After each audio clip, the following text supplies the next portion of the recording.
Good morning, it is Jane with Scraptastic Yarns. And you would think that being monogamous with one item that I'm making, that I would get somewhere. Well, I'm not really getting anywhere.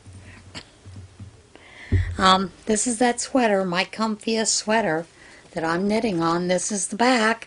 It's not getting very far. Just a lot of things going on. What are you going to do? And then Jane Benning. Yes, you know who you are, Jane. You triple dog dared me to make that pillow cushion. I am now choosing yarn for that pillow cushion. And it will be on the hook sometime this week. Normally a triple dog dare won't do me anything. But for some reason I was like, I like that cushion. It is a flower. So, yeah, I'm going to start working on that fairly soon. But since I don't really have a whole lot to show you, I thought I would do the Spring Fling question tag that Rose of Rose Likes Yarn is put out. So I'm going to answer those questions. And then we'll do some wadding Tarnation. And then we'll do some of the normal devotionals.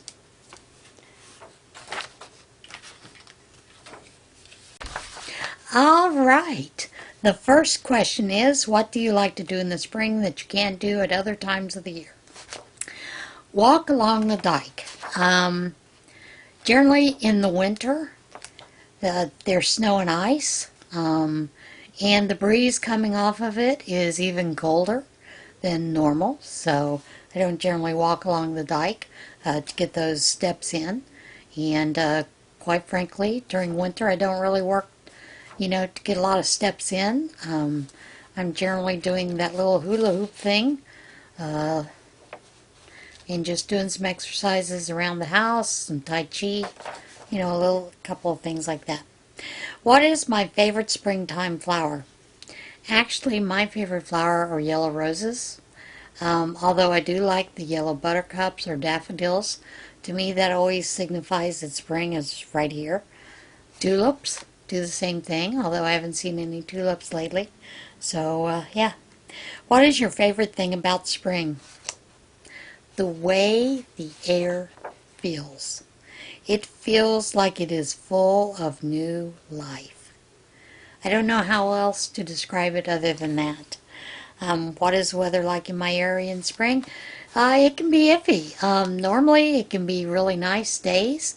Sometimes it's super rainy. It's Pennsylvania. You never know what you're going to get. So, yeah, there's that. When do you start your garden if you have one? I do not have a garden. Do you celebrate Easter? Well, yes, but we don't do the Easter dinner and the whole, hunting for eggs, that kind of stuff. I celebrate it at church, with the fact that Christ is risen again. Do you crochet knit anything special for spring? No. What is your favorite spring color? Well, my favorite spring color in any color is green. Green to me signifies new life, being grounded, and just life in general. Do you spring clean? Sorta. Generally what I will do is go through the clothes that I wore during the winter. Those that have holes or need mending or whatever get tossed aside, or they get cut up for rags or whatever, something that I can use them for. Otherwise they just get tossed.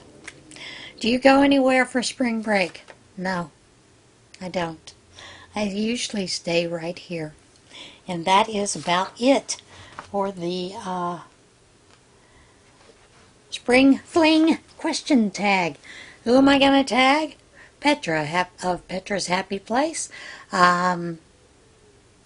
April of Be Wild by April Lee. Let's see. I think I'll tag Thriss in Stitches.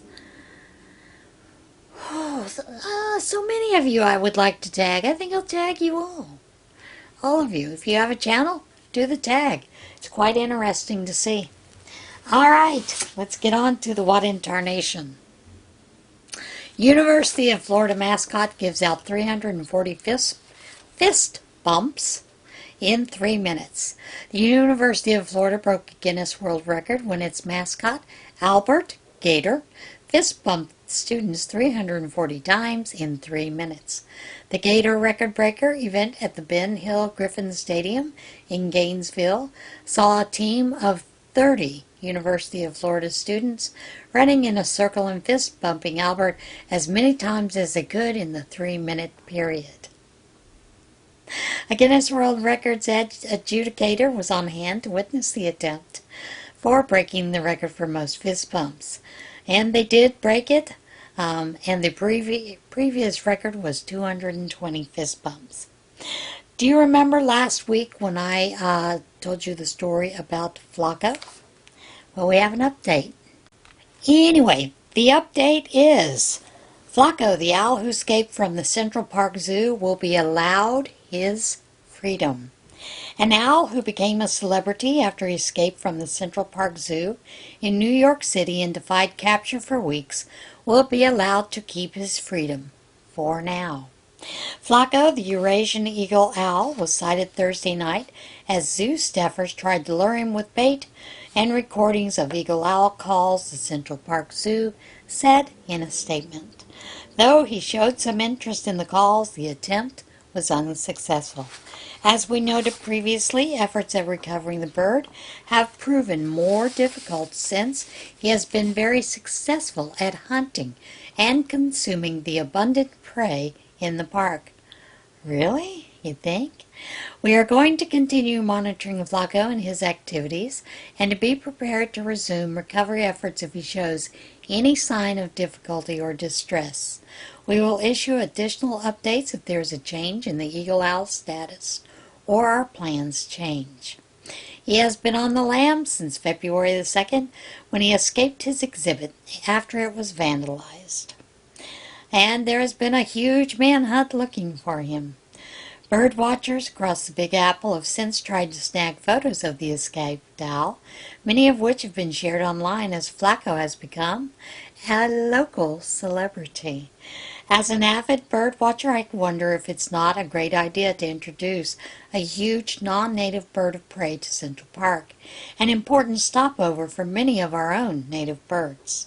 Bird watcher Allison S. told the West Side Rack, a hyper-local news website catering to the Upper West Side of Manhattan. He will eat whatever he can, which could possibly include threatened species of our own, not to mention out-competing or harassing the great horned owls, red-tailed hawks, and barrel owls that visit us here.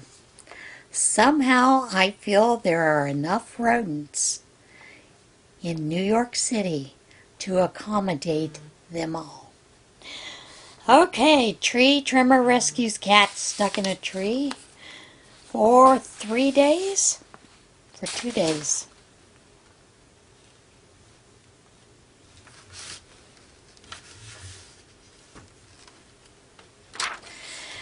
Animal rescuers in Britain enlisted the help of a tree trimming service to rescue a cat that spent 2 days stranded in a tree about 50 feet over the ground. The RSPCA said the owners of the feline contacted the organization after they were unable to coax the cat down from the tree in Cayley, West Yorkshire. They, however, did get a tree surgeon who helped with tree trimmers to bring it down. All right, there's no link other than that. The cat was safely rescued. Once he was down, the cat ran and hid in a rabbit burrow. It's been quite an ordeal for him. But happily he was unharmed and his owners were so relieved for him to go home. Loud boom in Texas County believed to be from a meteorite strike. A mysterious boom that prompted multiple reports of an explosion in a Texas county was caused by a meteorite strike, officials said.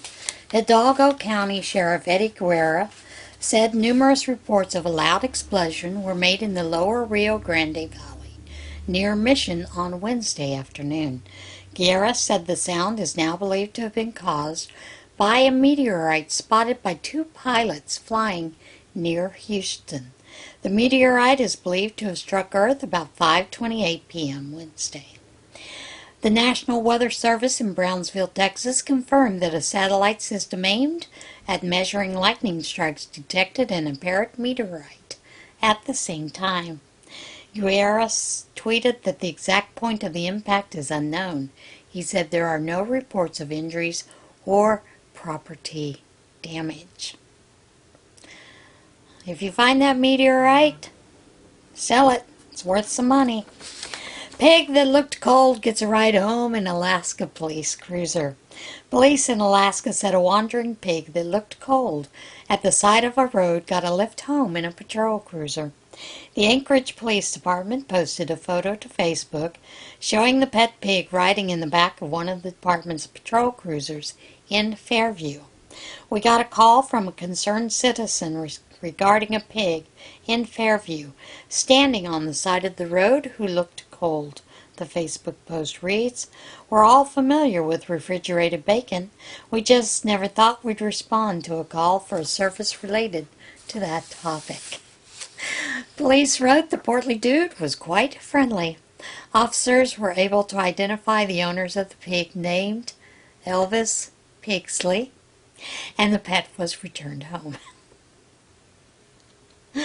Oh, and this next video is really cute. Japanese zoo worker in bear suit leads keepers on a chase in an escape drill. An emergency drill at a Japanese zoo made for a comedic scene when a zoo worker donned a cartoon-like bear costume to play the role of a fugitive Bruin. The drill at Hitachi City Cayman Zoo was aimed at simulating the facility's response to an Asian black bear escape after an earthquake. The drill included the zoo staff, the police station, and the Hitachi fire station and the city's pest damage prevention team attempting to recapture an escaped bear portrayed by the zoo employee. The response team used nets and vehicles to corner the faux bear before simulating the process of shooting it with a tranquilizer dart. The bear was then returned to its enclosure. Zoos in Japan have previously gone viral for escape drills involving workers dressed as escaped animals, including lions and zebras. And it's awfully cute. The video is a great video. I think that I would like to challenge all of you to start sharing your podcasters with each other. Several of you have sent me new podcasts that I found, that you found and I found for the shout-outs. So if you have any that you know of, feel free to share them with me so that I can share them with the rest of you. Alright guys, I am going to add another devotional to our regular devotional, and it is simply called 1 Minute with God. Today's is Jesus is the vine and we are the branches. We have everything we need to bear much fruit in Him. We just need to stay connected. I am the vine, you are the branches. He who abides in me and I in him, he bears much fruit. For apart from me, you can do nothing. And that comes from John 15:5. Now, as our normal devotional, we're going to go into the Amazing Grace book. And let's get into that one as well. All of you. Love the Lord your God with all your heart and with all your soul, and with all your mind and with all your strength. That comes from Mark 12:30, the New International Version. Do you know how desperately the Father loves you? Replacing the myriad rules of the Old Testament, Jesus asks us to keep one beautiful commandment. Love God with your entire being. God wants to be loved with your heart, your soul, your mind, and your strength. Which of these do you find yourself most reluctant to give to Him? What can you give God today? All right, that is it for today's podcast. I know it's a short one, but you know, things are busy around here. Things are getting crazy. The house is getting closer to being done, so those kind of things, as usual. All right, I will see you again soon. Remember to be kind to one another, love one another, be a blessing in someone's life today. And as always, get out there and see this big, beautiful world we live in. See you again soon. Bye.